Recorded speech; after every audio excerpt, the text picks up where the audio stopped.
Bismillahirrahmanirrahim. Assalamu alaikum students. How are you today? You will be fine. I hope so. तो बच्चे आज हम first year physics का chapter number 4 और उसका लेक्चर नंबर 7 पढ़ेंगे।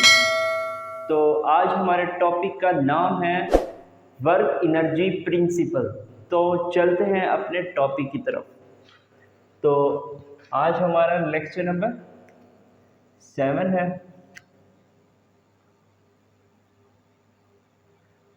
और स्टेटमेंट क्या होती है कि किसी बॉडी का वर्क डन बराबर होता है चेंज ऑफ काइनेटिक एनर्जी के। दोबारा सुन लें, किसी बॉडी का जो वर्क डन होता है वो चेंज ऑफ काइनेटिक एनर्जी के इक्वल होता है।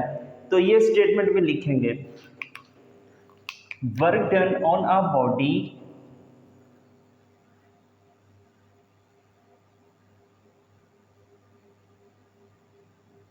done on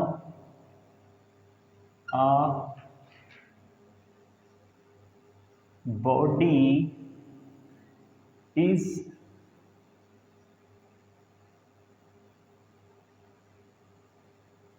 equal to the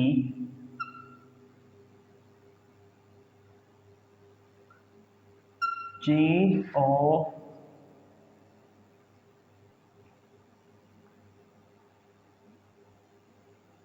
kinetic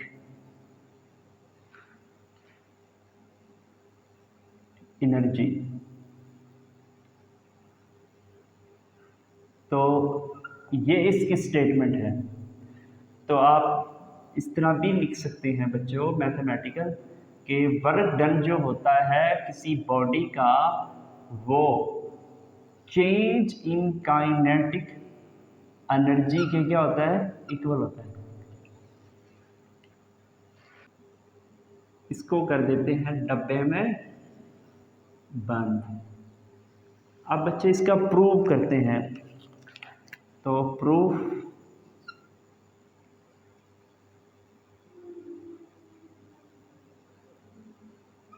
students ये हमारे पास एक सरफेस है। इस सरफेस पर हम पॉइंट्स लेंगे। जो पहला पॉइंट होता है हम इसको इनर्शियल पॉइंट कहते हैं, जबकि दूसरा पॉइंट्स उसको हम फाइनल पॉइंट्स कहते हैं। अब हम क्या करते हैं, एक बॉडी लेते हैं जिसका मास m है। अब बच्चे इस पर हम वर्क अप्लाई करते हैं। जैसे ही बच्चे मैं इस पर वर्क लगाता हूँ, अब जो इसकी वेलोसिटी हो जाएगी वो vi हो जाएगी। और कुछ अब ये बॉडी मूव करेगा, मूव करने के बाद ये फाइनल पोजीशन तक पहुंच जाएगा। अब उसकी जो वेलोसिटी होगी वो vf हो जाएगी।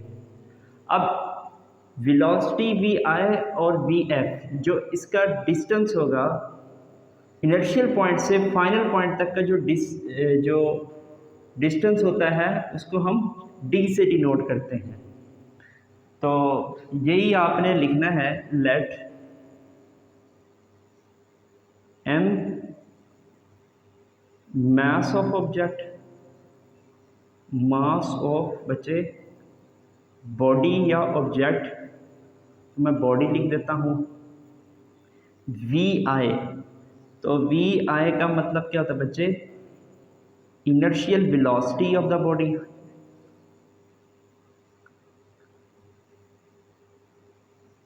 Inertial velocity of body vf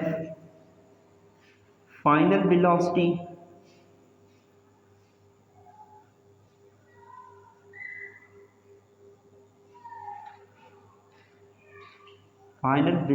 of body, d is equal to distance covered by the body, displacement या डिस्टेंस या displacement covered by the body.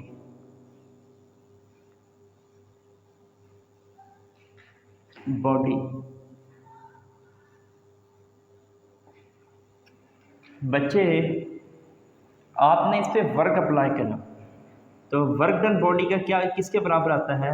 As we know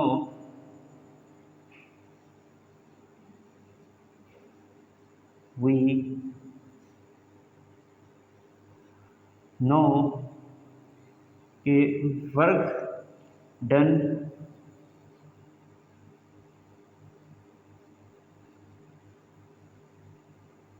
on body वो किसके बराबर होता है? W is equal to F dot D।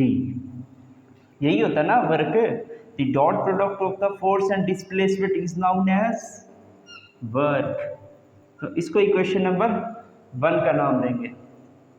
अब students, अब आपने क्या काम करना है? अब फोर्स कैलकुलेट करनी है, दूसरे पे डिस्प्लेसमेंट कैलकुलेट करना होता है, बस ये काम है और इस इक्वेशन से पुट कर देंगे। अब बच्चे बॉडी मूव करेगी, इसका मतलब है न्यूटन सेकंड लॉ अप्लाई होगा इधर। तो आप कहेंगे according to the Newton second law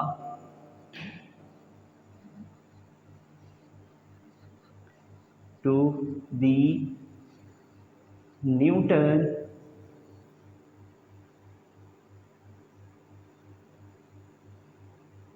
second law, तो वो किसके बराबर होता है बच्चे? F is equal to ma। ये इक्वेशन नंबर 2 हो जाएगी। अब एक और इक्वेशन लगानी है आपने, वो है इक्वेशंस ऑफ मोशन। तो by using the second equation of motion, by using equations of motion, वो क्या होती है? 2as is equal to vf minus vi। अब बच्चे s तो यहाँ पे डिस्टेंस है, हमने क्या ले रखा बच्चे? डिस्प्लेसमेंट। तो s किसके बराबर हो जाएगा? डिस्प्लेसमेंट के। अब इस s की जगह पे हम d की वैल्यूज को पुट कर देंगे, तो पुट करते हैं 2ad is equal to vf minus vi। अब यहाँ पे बच्चे डिस्प्लेसमेंट की वैल्यूज को निकालते हैं, तो कैसे निकालते हैं? मैं इधर ही कर देता हूँ, यहाँ पे भी 2 पे a डिवाइड कर देता हूँ और यहाँ पे भी 2a पे डिवाइड, तो ये कैंसिल हो जाएगा। तो d की वैल्यू आ जाएगी 1/2a vf माइनस vi। अब ये डिस्प्लेसमेंट की वैल्यू आ गई और इसको दे दें आप इक्वेशन नंबर 3 का। अब क्या करोगे बच्चों? दूसरी इक्वेशन और तीसरी इक्वेशंस को इक्वेशन नंबर 1 में पुट करोगे, आपका आंसर आ जाएगा, आपका प्रूफ हो जाएगा। तो पुट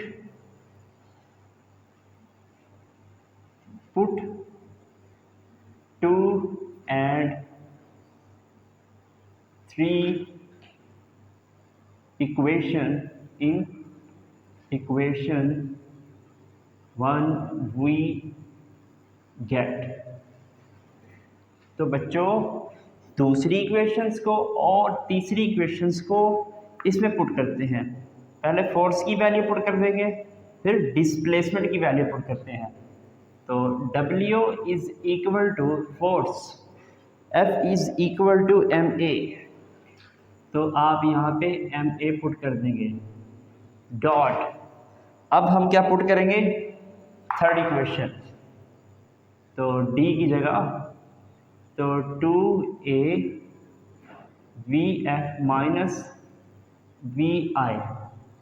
अब यह एक्सेलरेशन से कैंसल आउट हो जाएगा।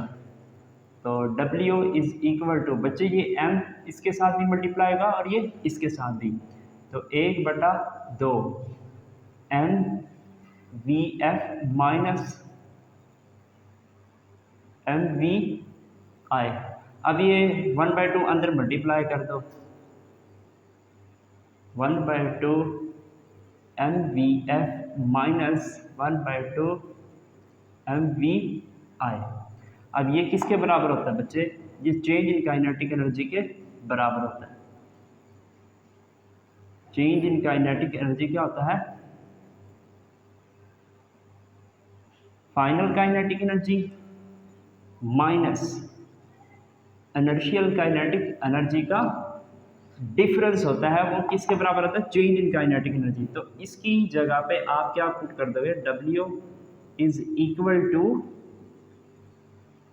Del K E. तो हमारा ये बच्चे प्रूव हो गया।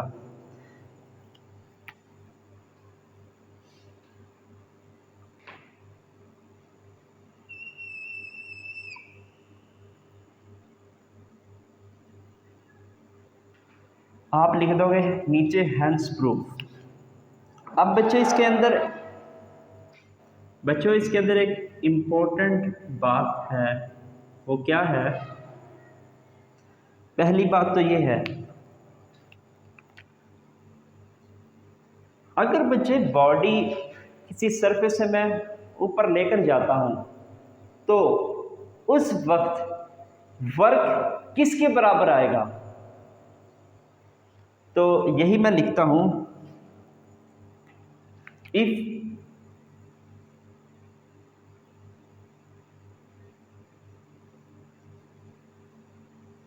body is raised from surface from earth लिख दो, from earth, then work will be equal to the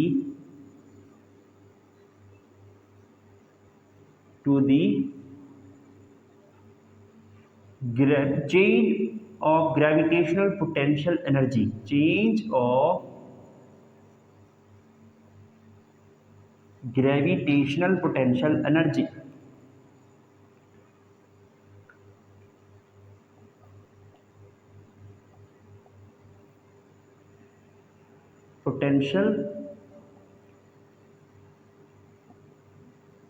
potential energy के बच्चे, ये बात समझाता हूँ मैं आपको। तो आपको इसको कैसे लिख सकते हैं? दूसरी स्टेटमेंट के वर्क एनर्जी जो होती है वो चेंज इन पोटेंशियल एनर्जी के बराबर होती है। इसका प्रूफ कैसे होगा? तो बच्चे देखो, ये हमारी एक सरफेस है, सरफेस ऑफ अर्थ है। अब सरफेस ऑफ अर्थ पे ये एक ऑब्जेक्ट पड़ा है, ठीक है, हो गया। इसका मास m होता है और इसकी जो हाइट होती है बच्चे, इसको इनर्शियल हाइट कहते हैं, इसको hi का नाम देता हूँ मैं, ठीक हो गया। अब जैसे ही इस पर मैं वर्क अप्लाई करता हूँ एट सर्टेन हाइट h, इसको मैं एक h तक लेके जाता हूँ, बॉडी का मास m रहेगा, मीन्स कि अब ये फाइनल हाइट तक पहुंच गया। अब क्या होगा? अब इसका जो वर्क डन होगा ना, वो चेंज इन पोटेंशियल एनर्जी के बराबर होता है। तो आप कहेंगे as we no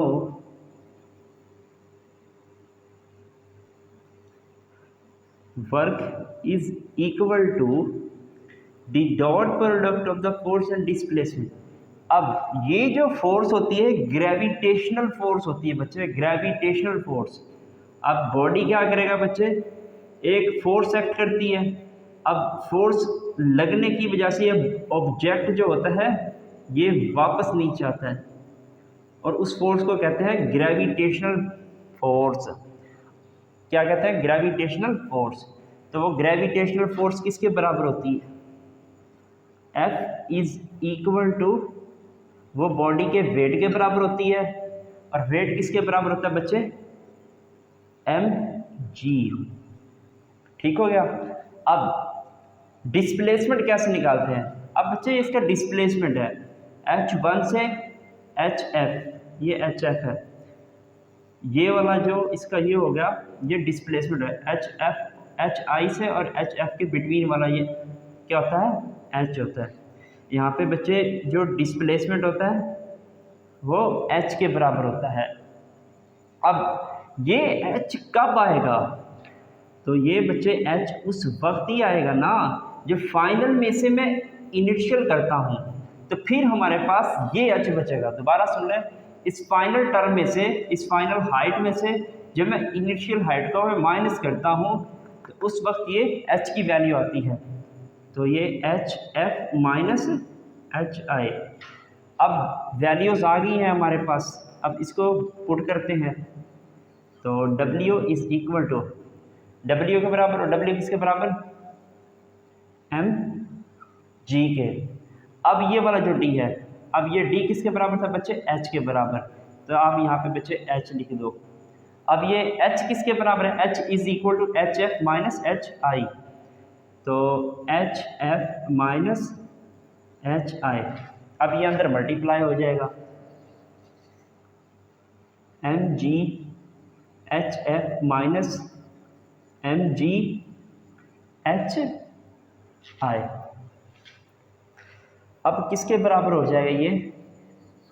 change in gravitational potential energy के। ये चेंज आ गया ना, ये inertial potential, final potential energy और ये इनर्शियल पोटेंशियल एनर्जी, तो इन दोनों का जो डिफरेंस होगा वो किसके बराबर आ जाएगा बच्चे?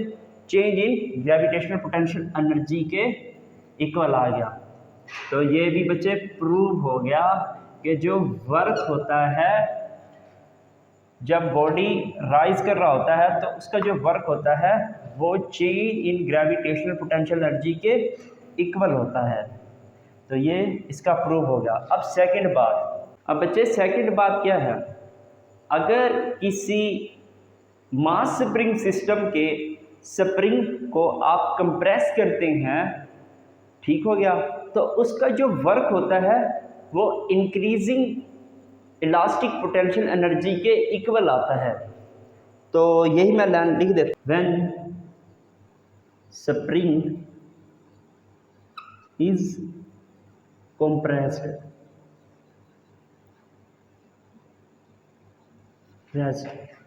then work done is equal to the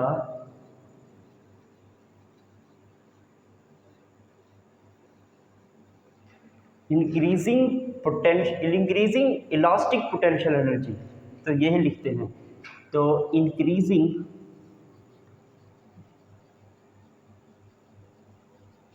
elastic potential,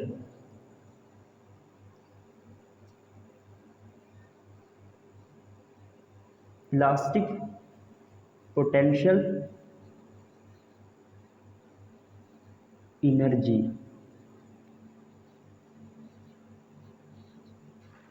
तो स्टूडेंट्स दोबारा सुन लें, अगर किसी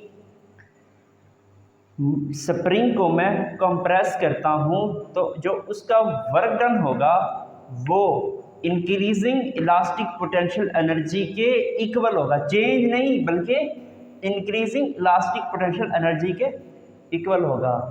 आई होप ये आपको समझ आ गया होगा आज का लेक्चर। मिलते हैं एक और नए लेक्चर में। टिल देन अल्लाह हाफिज़।